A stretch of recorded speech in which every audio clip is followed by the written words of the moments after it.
This conference will now be recorded. Good afternoon, everybody, and welcome again to another edition of Squash Canada's Coach Professional Development webinar series. Today's topic is school squash. It's a very important topic for squash and increasing its capacity across the country. And we hope you enjoy yourself today. Our presenter is none other than Dave Morrish. He is a kind of in-between squash professional at the moment, having worked for 30 plus years at many clubs in Canada and England, but most recently the Windsor Squash Club, where they took their junior program from 5 to 125, all by going into schools. And he is going to talk to you today about how they did it in Windsor and some of the things you can take back to your club with respect to school squash. So I'm going to turn it over to Dave in a moment. Just a quick groundkeeping rule that if you have questions, please type them in the chat and I will be sure to ask Dave as we go, or feel free to save them all to the end and we've built in time for a Q&A. So none other than that, take it away, Dave. Hi there, everyone. I do recognize a few names that were signing in, so great to see you guys here. I'm actually going to turn off my camera whilst I talk to you, and I'll turn it back on at the end with the questions and answers, because then I can look at my notes and I don't feel too bad about it. Anyway, so going into schools is a massive part of building a junior program, and I witnessed that firsthand because I had the privilege of working with Graham Williams at Windsor, and as Jeff said, we did grow the program from 5 to 125, and the school part was a massive part of it. So I'm going to share with you basically what we did to do that. So if I could just run through the agenda very quickly with you. Jeff's going to take care of the slides from his end. We're going to talk about actually how to get into a school. Might sound simple, but there are a few good tips here. What you do before going into a school, the equipment you may need, preparing your courts on the day, some suggestions of progressions you could do. We also had some other things that were add-ons from this. We had an active schools program, which I'll talk to you more in detail about, where the school would come to the club. We also did some outside promotion, like a jump start, shopping malls, that sort of stuff. And again, I'll talk to you about that. And I'll summarize at the end with some questions. Right, so going into the first bit, getting into a school. Most clubs have a member who is either a teacher or they know one.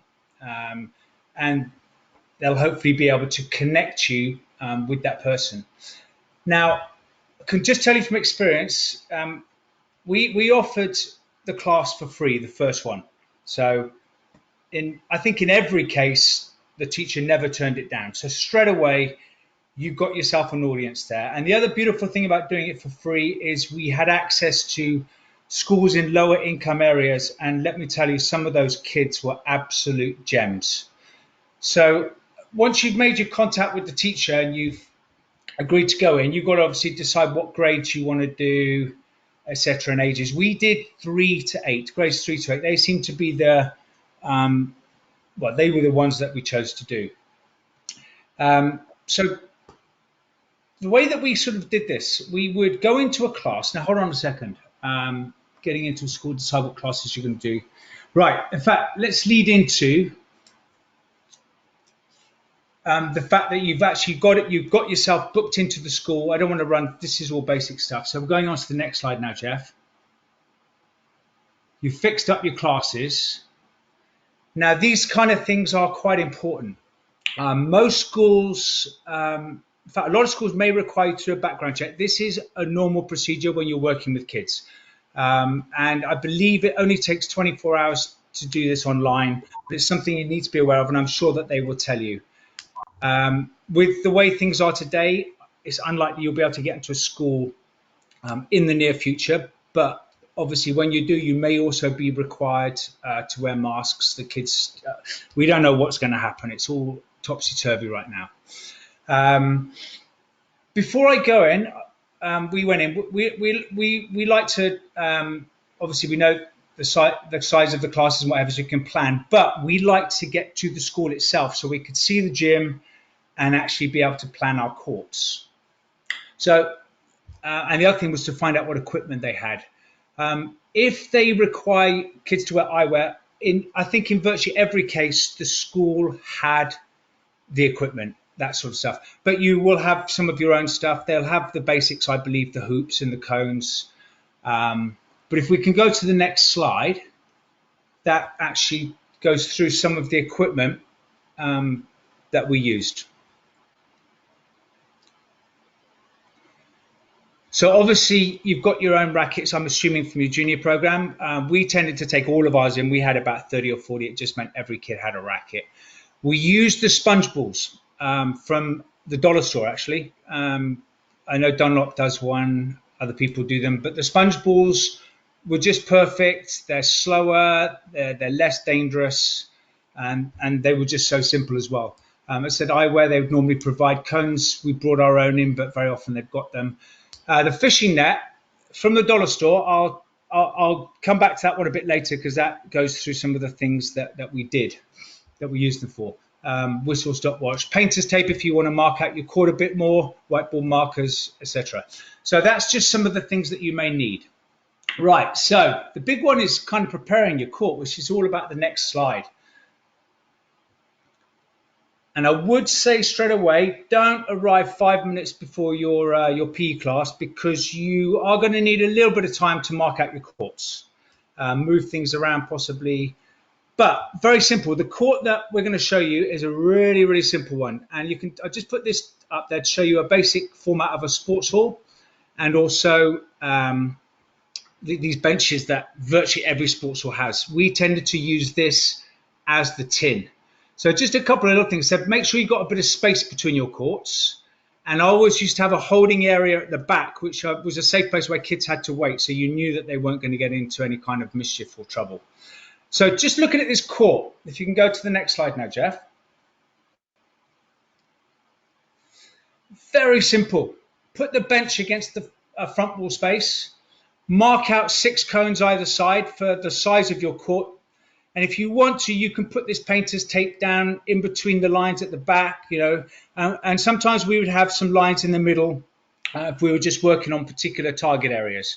But this is a really simple court, and I believe we always manage to get at least 6 and often 8 of these courts in. If you haven't got enough benches, you can put a bit of painter's tape there or something, or don't even worry about the tin in some cases, because the basic idea is there on how to use that court. So I think that kind of shows you all the basics there on how to build a court. So we've got there, and we're ready for the class. So I'm going to run through a lot of stuff, but I'm happy to go back to stuff when you ask your questions. So we've got our class. Now, I want to stress here that the coaching was minimal. If I'm really honest with you, if you've got a class of 30 kids, you might be lucky if 4 or 5 of them come to visit your junior program. We always used to give everyone a free voucher to come and see the program and try it out. 4 or 5, because a lot of these kids are involved in other sports. But if you do get 3, 4 or 5 kids come to you afterwards and trying it out, they might tell their friends and so on. So my point is, make it fun, keep the coaching to a minimum. If they really want to get into squash, they are going to come to your program. So although I've given you lots of stuff here, I would just say simply, if the program is like, if your lesson's a 15-minute lesson, we would do one warm-up skill, we'd do one cooperative drill skill type thing, and then we'd literally get them playing. All right, but I'm going to give you a number of things, because sometimes, and Graham did quite a bit of this, where a school would want him to go in for 4 or 5 weeks and do a little program with them. So this way you've got a bit more information, and hopefully from seeing these, you can see how simple they are and build your own.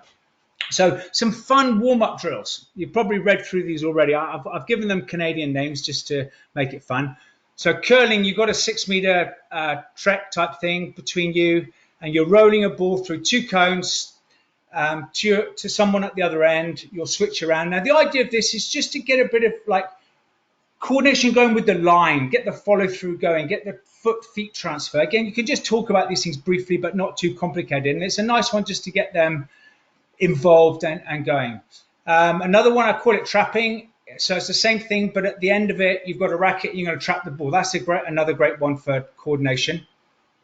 And then ice fishing, if you've got these nets, they throw the ball, get it to bounce in a hoop where the cones were, and then you try and catch it in the net. And the net's actually a very similar length to a racket.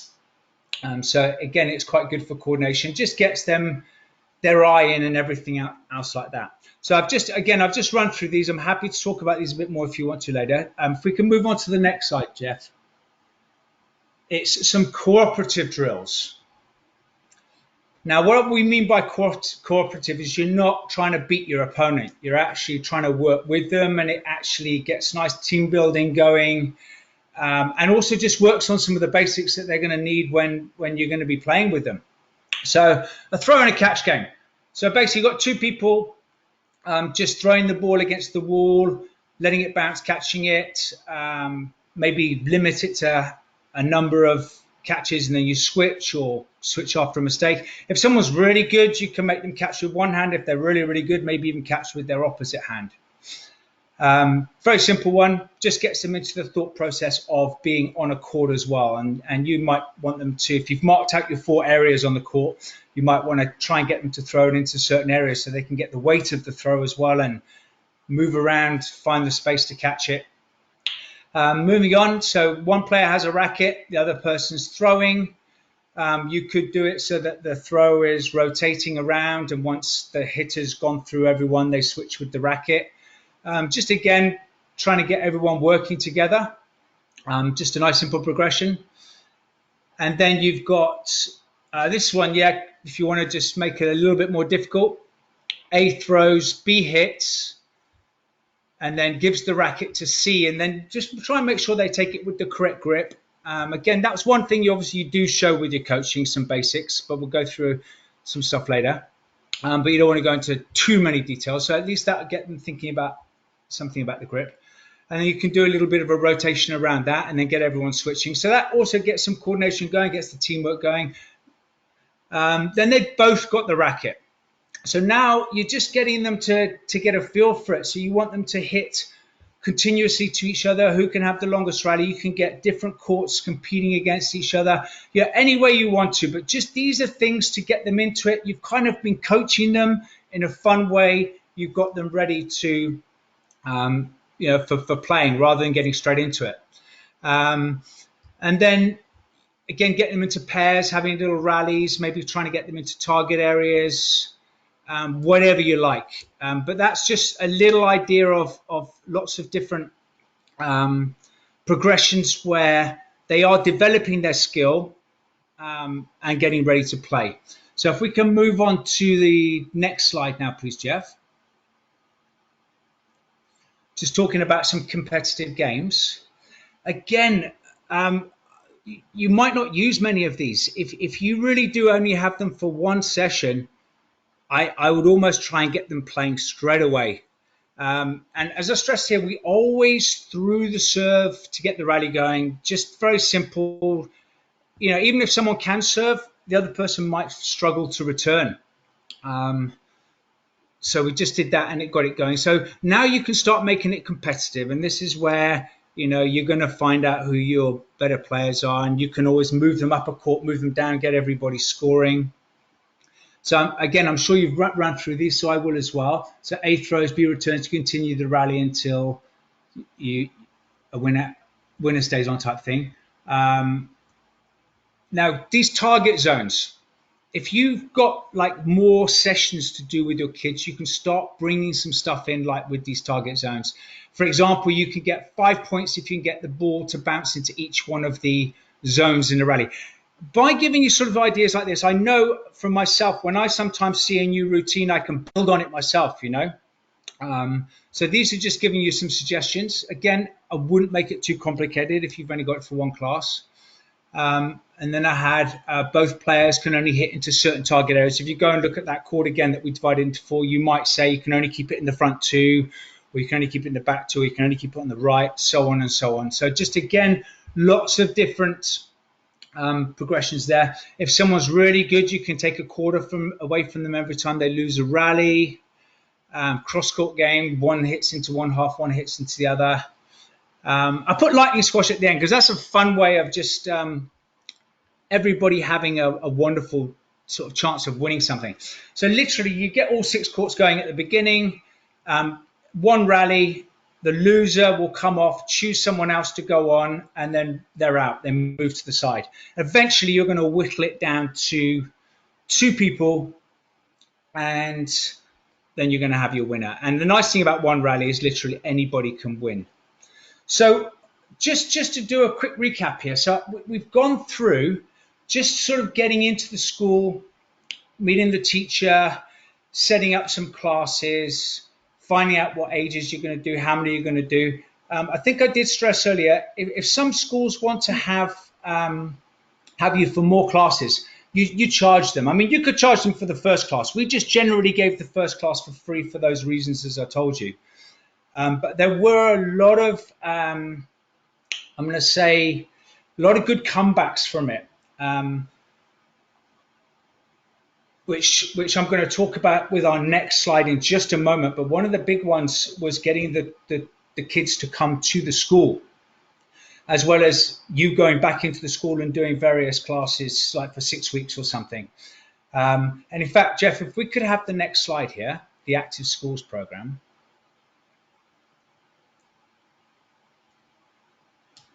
This is where the club actually could also make some reasonable money here, because what would happen is they called it an Active Schools program. The schools considered it to be a field day trip.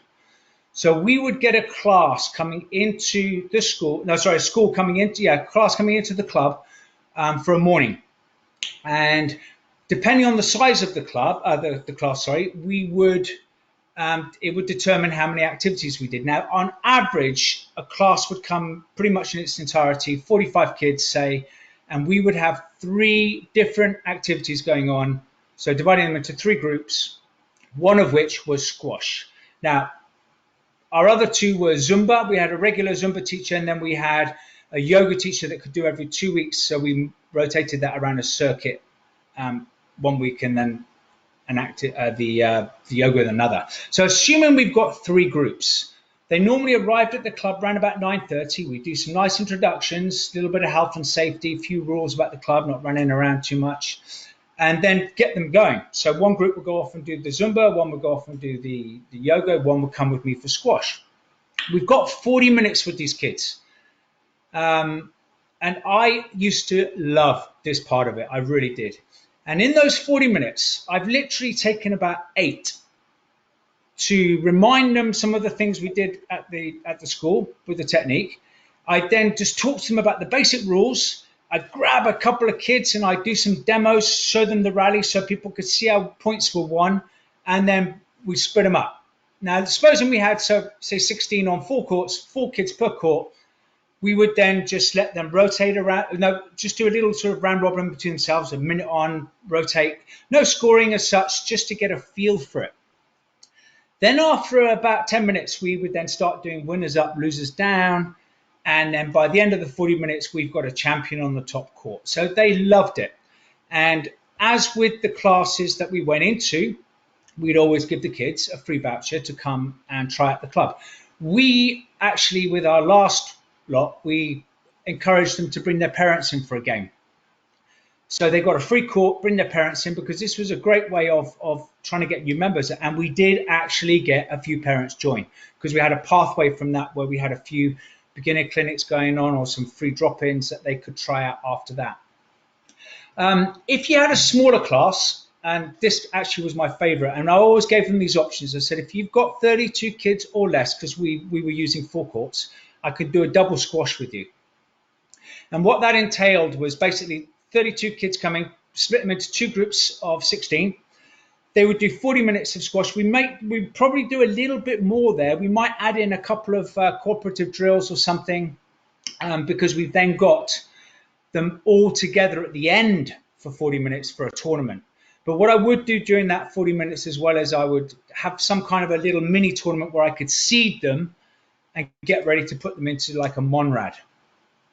And that was really popular because they got a good hour and 20 of squash, hour and a half of squash, and had the tournament. And so that one was very, very popular. And if you look at the numbers there, 45 kids at $8, that's what we charged. There's some good profit in there, but there's so many good repercussions, getting kids into a junior program, maybe some of the parents joining, that sort of stuff. So that was one of the big things that we did. And if we move to the next slide, please, Jeff. Another thing we did was we went to some outside promotions. This one that I'm showing you was actually at a jump start day. And we literally had 3 fold-away tables joined together, put a little tin on there, as you can see from the tape going across. And we just had rallies with the kids. And we had information about our junior program. Again, we said, come and try it out for free. We gave away a few prizes. This, I actually would believe, was the most popular event actually at this whole stall. Kids were lining up to play with us, and it was a lot of fun. Just a great way. You could do this in a shopping mall. I just found it ingenious.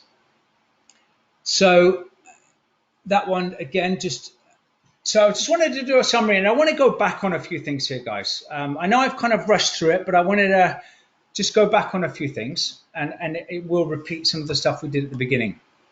So again, if any of you want to go back to any of these things we've spoken about today, I can go into more detail. The other thing is, I will say is, I'm happy for you to email me afterwards if you've got more specific questions about some of the things that we did that I didn't maybe go into the detail that you wanted me to today. All right, so that's the other thing I will do. Jeff, if you could just go to the next slide.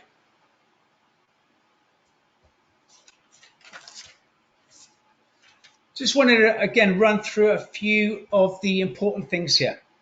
So these phys ed classes, I cannot stress enough, in my opinion, are the greatest building block you can have to build your junior program. And I witnessed it firsthand watching Graham do it, and it is so simple and so ingenious. I really do believe it's important to offer that for free, just that one class, because there's so many other things that you do get from it. If you just think about what one kid could be worth to, I don't like looking at this as a financial thing, but what one kid could be potentially worth to you in your program. If that one kid comes and joins your program and is in, the semester for the 10 weeks and comes for the whole year, I'm going to say the average price of a semester is $150. There's $450 that kid has brought to the club. They might buy some equipment from you. They might have lessons. They may need a restring. They might start supporting your internal club events. There's just so much that you get from it, let alone just the beautiful thing about them being part of a great program. So by doing that one free session, there's so much that comes back from it. And as I said as well, you can also put together your own little programs that you can offer them. And the one that I wanted to bring up here, actually, whilst I've gone back to it, is Graham did a grade 3 festival. Again, a wonderful idea where basically it was mini squash. So they've obviously had their class. They know what the game is. And they literally had a tournament over 6 weeks where they would do a round robin. I think he would go in and a lot of these actually were done in break times and lunch times because it was just certain kids that signed up for it. But he'd go in there and basically run the program for them for 5 or 6 weeks and do this around 4 or 5 schools. The winner of each competition was invited to the club during our club championship finals to have their own little final. So it's just another thing that you could do from there. But just like getting involved in the school is where the kids are. It just gets them to the club. And I said a healthy junior program can be worth so much to you. Watching these kids have fun is obviously the greatest reward of all. As I said, I don't want you to think of it as a financial thing. But the most important thing here is just the building of it. It is a marathon. You're not going to go from 5 to 100 kids in a season. You may be lucky to, you may not. But it is a marathon, and if you get the foundation in place, once you have that many kids you shouldn't lose them. And unfortunately, we're in a very tough time right now where we've all lost a lot of kids. Even when the Windsor Squash opened up again, I think we had 30 or 40 kids return. So a lot of what we've spoken about today could well be the building block that that you will need to actually rebuild your junior program. But again, it might not happen tomorrow, it might not happen next month, because I think until we've all been vaccinated, it's going to take a while, isn't it, before we're going to be allowed to get back into schools. Guys, I've kind of waffled through it, and when I'm on a roll, I just wanted to sort of go through it. But I do believe I've made most of my points, and I really actually would now love to open this up to a discussion. Jeff, are you on your microphone? I am. That was fantastic, Dave. And I just typed in the chat to let everybody know we're opening it up to questions.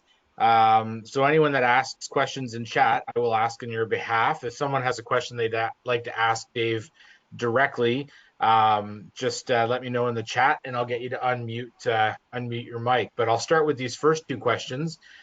Dave, we have a question from Vieno in Quebec. He says, excellent strategy to build a junior program. Oh, yes, Vieno, we will provide the presentation slides. You'll get a recording of this as well. Question for you, Dave, then is, how many coaches needed based on the number of students would you recommend? That's a good question. To be fair, I did a number of these with Graham. I do know Graham did a number of these by himself. He was just very, very confident with it and just so used to it. I think if you've got two, it's better. When I would go in by myself, I would always take, like we had Phil Shillington helping us out for a couple of years, and he was amazing. And just having someone like Phil or Ryan Guthrie with me, we got the stuff set up quicker, and B, you just had a couple of sets of eyes. And if you had one court that was really struggling, because you always are going to end up with some kids that don't have that kind of coordination, you've got that opportunity to have somebody spend a little bit of time. So I'd say two coaches is great. If you really have volunteers and you can have 3 or 4, it just means that you can look after a court in a bit more detail and playing with the kids as well. They loved it when you got involved playing with them. So I say 2 is good. If you really had to, you'll get away with 1, but 2 is great. Okay, another question from Jeremy. He asked, how many sessions did you tend to do kind of for each school and then per class? Right, so what we tended to do at the very, very beginning, obviously it was getting in there, but once we're in there, I think we tended to do a new class. One class we would do for free. I would say you'd get some schools that would then want you to come back in and do more stuff with a particular class as part of their Phys Ed program, and obviously you charge for those. Those classes, it varied. Sometimes it was 2 sessions, sometimes it was 4 or 6. In fact, I would say that's something you want to try and encourage and offer them. And it's a good thing you say, I'm going to come in and do 1 for free, but this is what we also do, and getting them into the club. So I would say on average, probably a 4-week course, you can get through quite a lot with them. And I'd say that was probably what the average was.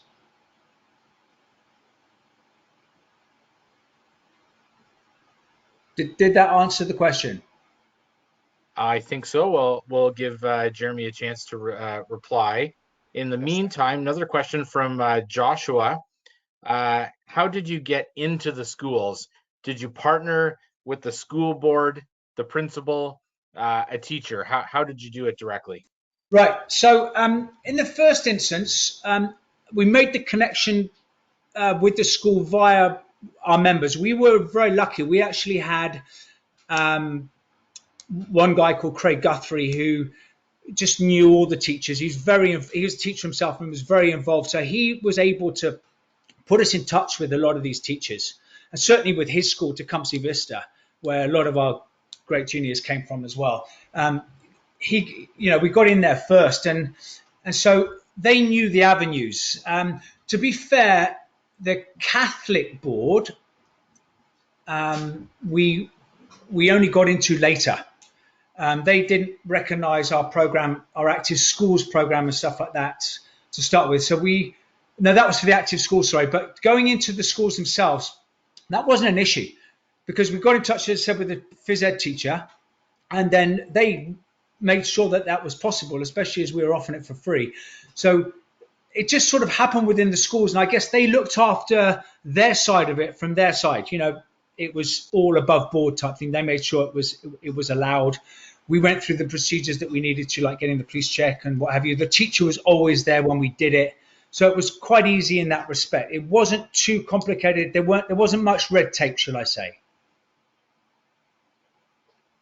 Great, thanks, Dave. I think just to comment on that as well, we do have coaches from across the country, but for the coaches in Ontario, certainly your teachers and school boards are subject to rules outlined by OFIA. And for the other provinces and territories on this webinar, you may need to check with your provincial or territorial organization in charge of schools and the physical education system, how they foresee squash in getting it into the schools, because that may dictate how that works. Next question comes from Jeff Hipner up in the territories. Dave, can you talk more about the different activities you did with the schools? Anything in particular, Jeff, you want Dave to speak to? If you want to unmute, go ahead.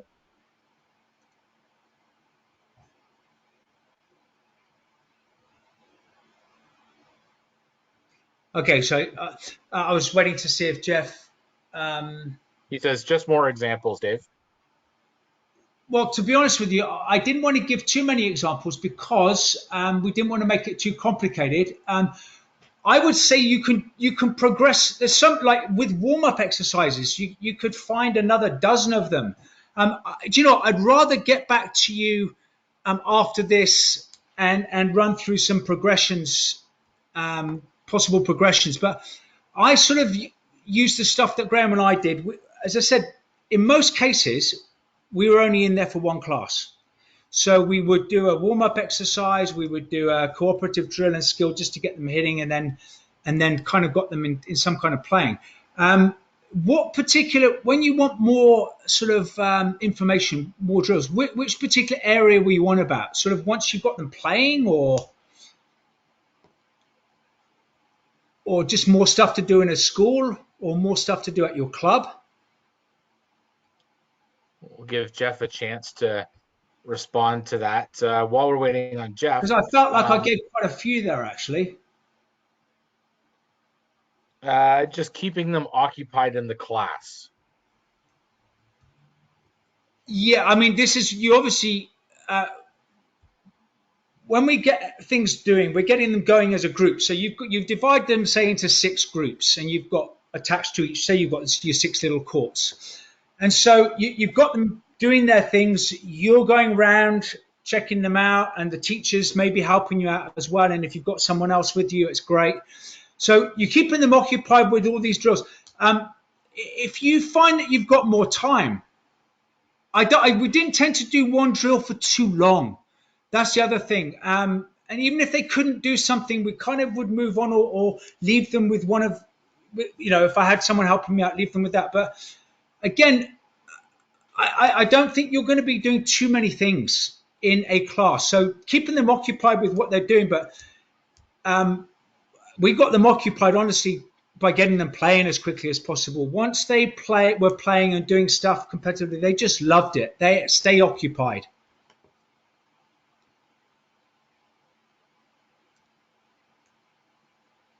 Great, thanks, Dave.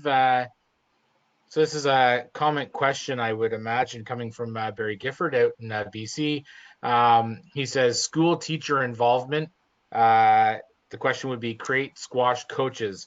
I know I can speak to creating squash coaches out of teachers. One of the things for the coaches on the call, the Squash Canada Coaching Committee is in the midst of creating a new community squash instructor coach pathway that will be something that can be delivered to school teachers as a way to help them introduce squash into schools. So we do foresee that to be a very powerful tool when it's finished. But Dave, any thoughts on school teacher involvement and how you can create them as squash coaches?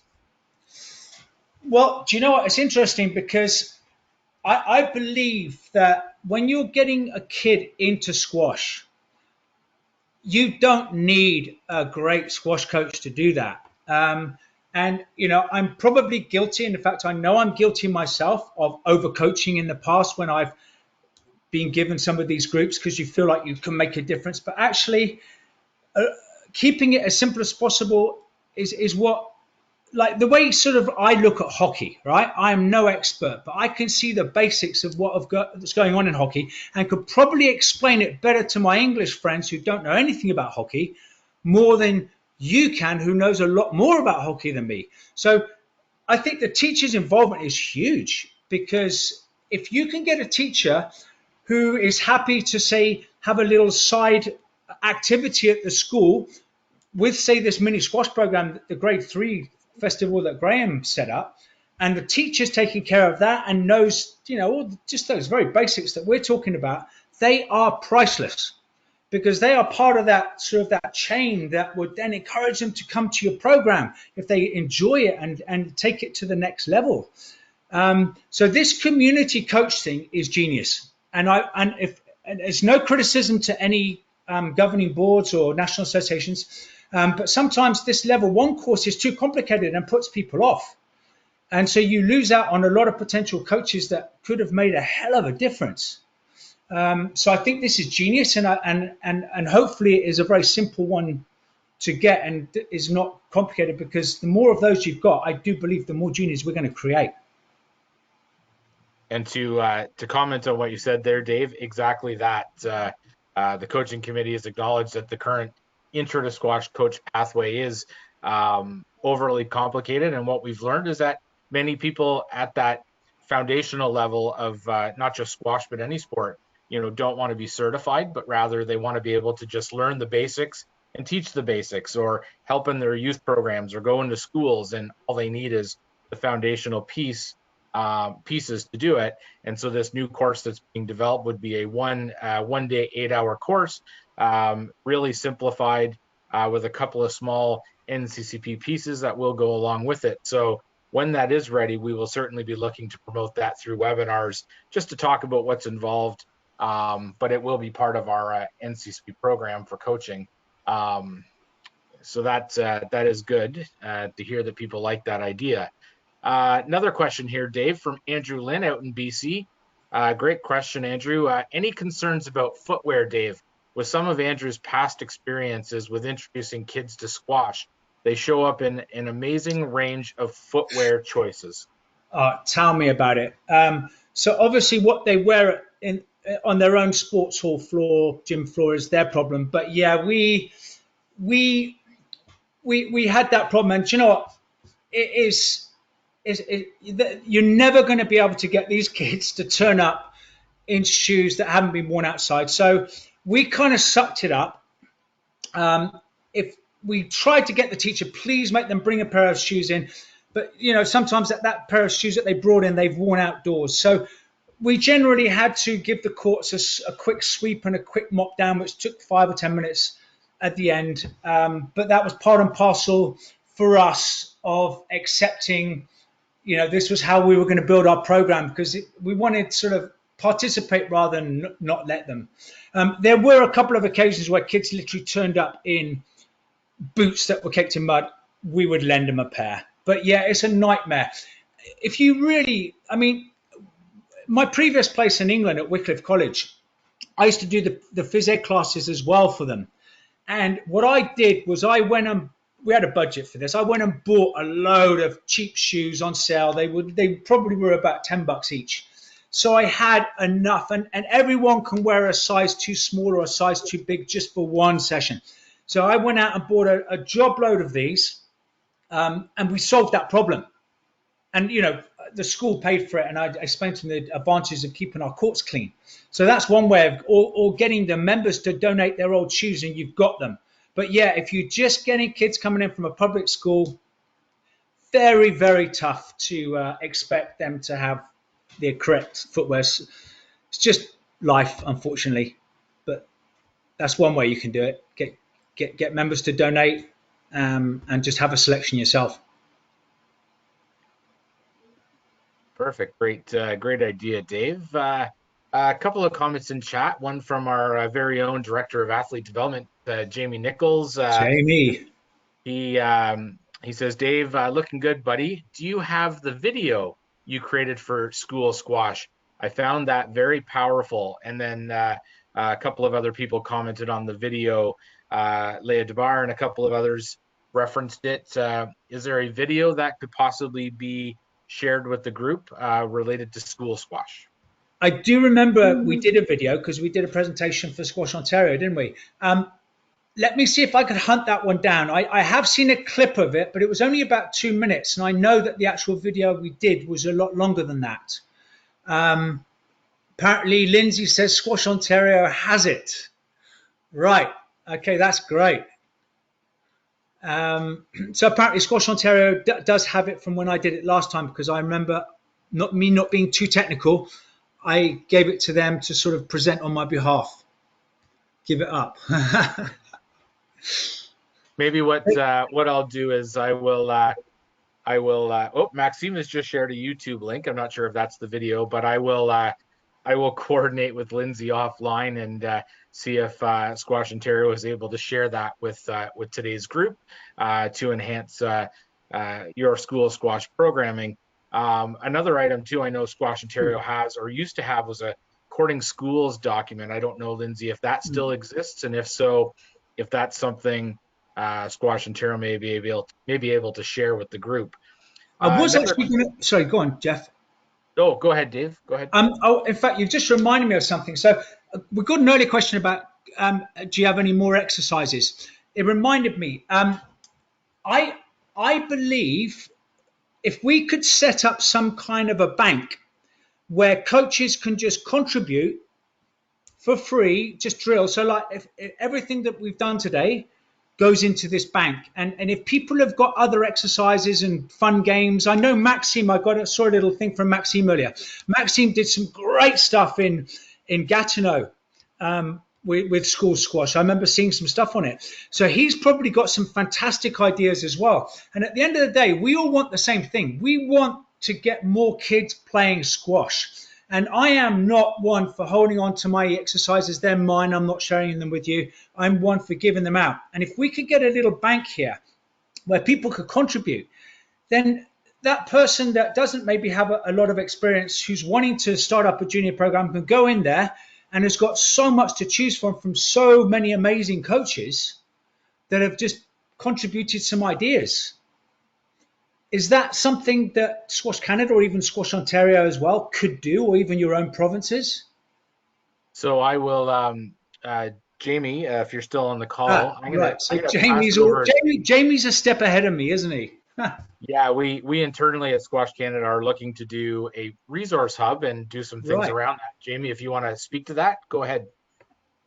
Yeah, sure. I think the opposite, Dave. I'm a step behind, but I am behind you always. No, great presentation. And I've actually done a lot of this in the school stuff. And I really, once I saw what Graham and Dave were doing, they had the background. They do this in England all the time, and they just, changed my whole view of it. So they really are the best in the business that I've seen. But yes, so Squash Canada, one of our initiatives right now during COVID is to compile exactly such a resource bank. And one of the big things I'm working on right now is School Squash Bank. And we hope to have a first sort of pass at it done by the end of this month, March 31st. So things like this webinar will be on it, as much material as we can. It'll be a bit raw to start. We're collecting the data, but there's going to be some great stuff in there. So we're on it. Brilliant. Awesome. Great. Thanks, Jamie. So Dave, another question from Raul. He wants to know, once you're in a new school, do you do any kind of intro video about squash, the rules, the history, etc., or do most of them have enough knowledge about squash? So do you talk about, the background of squash at all? Again, it would depend on how often we're seeing these kids. because if you're literally going in and you've got one class with them, I wouldn't be showing them too much other than, going through some basics, a warm-up exercise, playing stuff like that. Because if you do too much with them and you're showing too much, they're not going to get much activity. I would say, if anything, you could get them, if it's a smaller class, you could get them to gather around a little tablet or something and just show them a couple of minutes of a rally and talk to them about the rules. But again, in school, they're not going to quite get the real squash experience. And that's the other selling point about going into the school, is you want to try and get them to come into your club. So we didn't personally. But again, if you had them for a 6-week course, you might set up a little video screen and go into a bit more detail, show them some rallies, go through some rules. But I'd say it would depend on the length of your course and lesson, really. Just wouldn't do it for one lesson personally.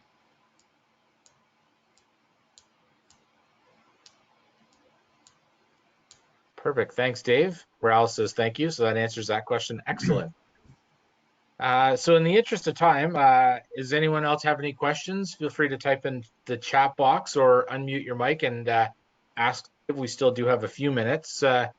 While we are waiting to see if there's any other questions, I'm just going to mention to everybody on the call, upcoming Squash Canada webinars.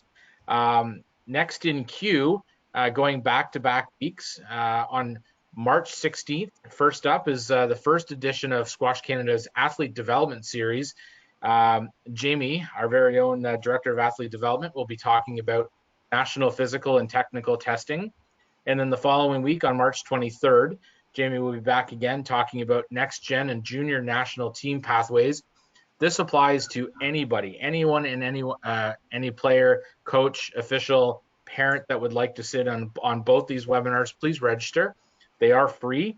And then on April 6th, we'll have our very own Dave Morrish back talking about Squash 57, aka English racquetball. And then we will also have up later in the week, we will have a new webinar for coaching on double squash that will be presented by Eric Baldwin later in April. So all these webinars are free. So we're kind of rounding out our year with some free webinars. So if you have other topics you'd like us to address, please let Jamie and I know as we're looking into those. And then there will be another officiating webinar coming up in a few weeks that will be fun around determining a match call. So we have those coming up. Another question here, Dave, from Andrew Lynn. How do you deal with transportation to and from the school and the club? Do you target schools that are walking distance, or is transportation not much of an issue? No, it's always been an issue. And this is probably why when we had our classes come, they tended to be on the bigger side, but sort of 45, even up to 60, because they wanted to get as many kids on a bus as possible. So this is what obviously can sometimes make the field trip more expensive. I mean, the $8 that we charged was very little, but then buses sometimes are a few $100 plus. I don't know if there's any way around that. I don't know if schools allow parents to bring the kids in, say 6 parents do a shuttle run. But yeah, generally it was always the bus that brought them in. We did have a couple of schools that were walking distance, and they would walk them in. But generally it was the bus, and that came from the school side. Good question. Great, thank you, Andrew.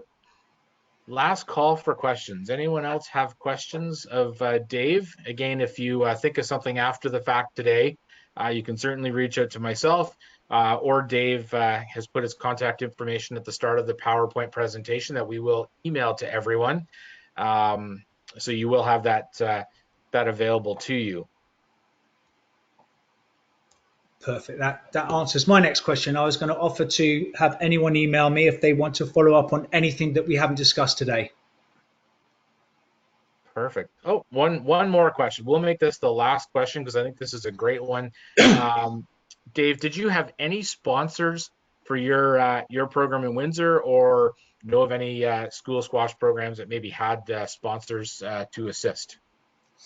So the only sponsor that we had was we got some I don't know what you call those. They're like string bags where you can put your shoes and some clothing in, and then you pull it and it goes over your shoulder. We got loads of those made up, and we gave the kids each one of these every time they came to an active school. We got like thousands made through this sponsor, and it was good advertising for the club because they had the name of obviously Windsor Squash Fitness on there. That's what we did. I mean, if you were to be able to get a sponsor to help, if there was somebody that really wanted to help grow squash and they were willing to help transport kids by paying for the buses, I guarantee you get a lot of kids coming into your club. I think that's probably one of the most expensive parts of getting a school into the club. But the only sponsor we had, as I said, was the bags, the string bags. Great, thanks, Dave. And just as I was looking here, we do have one more question here from Jeremy.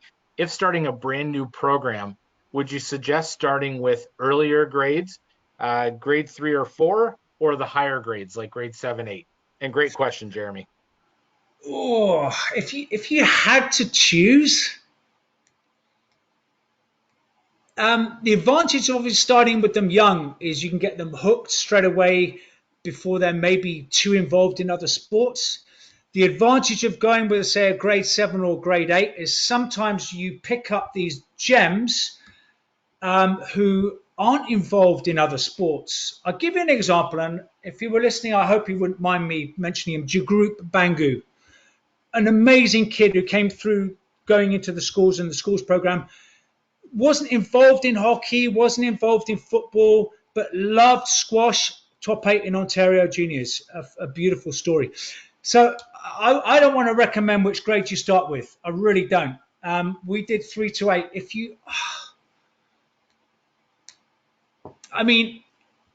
you always start near the bottom, you're going to, those 3s are eventually going to become 6s anyway. So I don't know. If I had to choose, I think I would start with the grade 3s. But I don't want to choose. Excellent answer, Dave. Good way to not pick something specifically. Excellent. Well, on behalf of Squash Canada, I would like to thank our presenter today, Dave Morrish. What an excellent presentation on school squash. And I want to thank everybody on the call today. Lots of great questions and some discussion that was going on in the chat. As always, these Squash Canada Coach PD webinars are recorded, and we will send you a link to the recording and the PowerPoint presentations. The presentation, because it's a free webinar, will also be on our website under the webinar section. Any of the Squash Canada webinars that are free, do go there. So gender equity that we had, officiating, all of the Heath's Hints webinars from last year, as well as Dave's presentations, and the ones coming up by Jamie will be all on the website going forward.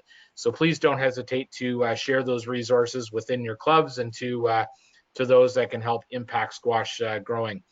Again, thank you for attending today's Squash Canada Coach PD webinar, and we will see you at our next presentation in a couple of weeks by Jamie Nichols. Thank you. Thanks, everyone, and feel free to email me if you have any follow-up. squashismylife@gmail.com. Thanks, guys.